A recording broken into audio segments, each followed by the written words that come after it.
Welcome and thank you for joining us for the second half of the Factor Uncensored tonight. There is a new ordinance that regulates short-term rentals in Houston.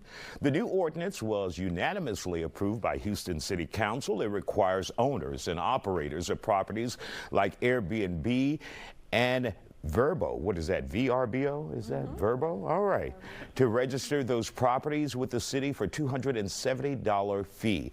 There's also criteria for those registrations to be revoked, including renters committing crimes, including disorderly conduct, prostitution, and violations of the city's noise ordinance. A violation of the ordinance will count as a misdemeanor with a fine of up to $500. Joining us to talk about it, Airbnb managers Pernell Dumas, Adalas Castilla, all right, and Kazim Lawal. Glad to have you all on the Factor Uncensored. So, Pernell, first of all, your thoughts on these new rules. Will they benefit or hurt you guys, and the big picture for the city of Houston? So I think overall, and me and Kazim had a conversation about it, overall, I don't think it'll be bad, because I think as we were talking a few years ago, we were talking about the oversaturation of Airbnb.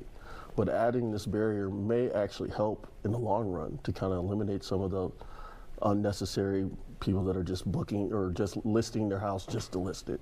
So overall, I think in the long term, it can be a good thing.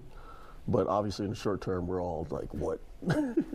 And Kazim, will we see prices rise as a result of this new registration fee that is required by the city for those who may rent an Airbnb?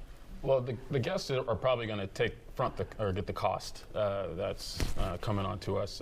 Currently, I have 4 properties in East Downtown, and I'm probably doing $1,500 to $2,000 a month, paying taxes to Harris County currently.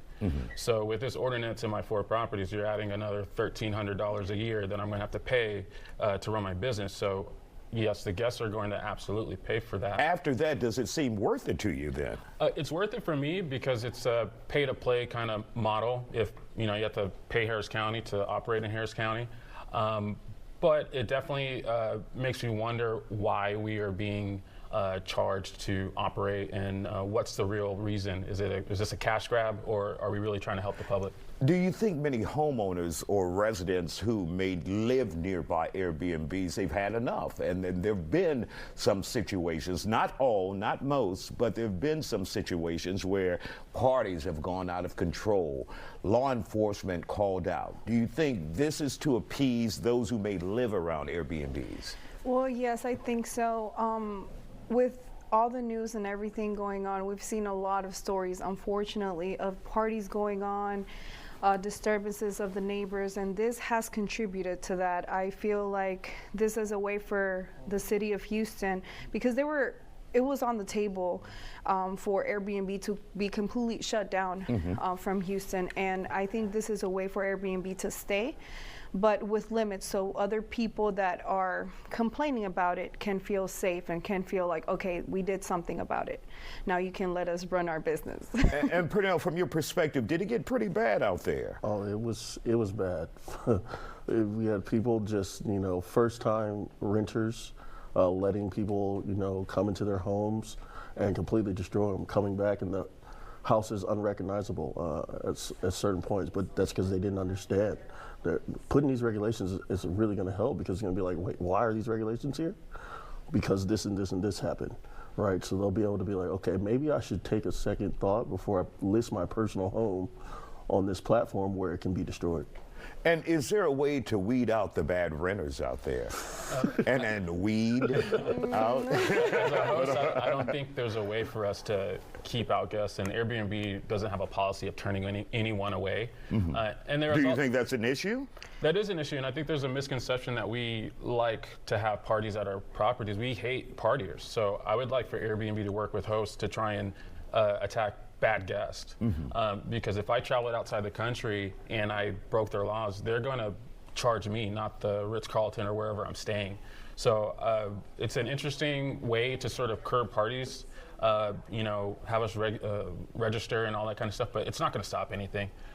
Guests are still going to be unruly, but it's such a small segment of the renters that I'm not sure. And all it takes is one to get on the news, Exactly. Go ahead, Pernell. Well, yeah, I was on that. I mean, we've had, and I'm sure you guys as well, we've had bookings that look completely normal.